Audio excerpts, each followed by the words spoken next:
Hello everyone, today I will tell you how to make a folder with two construction papers. Just take one paper and fold it in the half like this. Okay. Then put fevicol on the corner. Then fold it half like this. You can use stapler also. And you can do one thing. You just have to fold it one this like this, one more. Then you have to put this second construction paper in the fold like this. And you have to fold it like this. One more time. And you have to open it again. You have to staple it like this. 2, 3, and 1, 2. And your folder is ready. What you can keep is in the pouch. You can keep your small articles like this.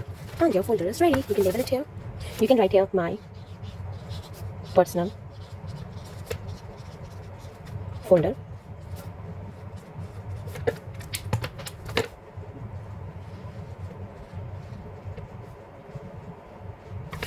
And you can decorate it with these cute bunches. Like this. You can put the cute bunches over here with so many different colors and decorate your folder. Like this, you can write here your name, your class, and your subject. Hope you like my video, and don't forget to like, share, and subscribe my channel. Like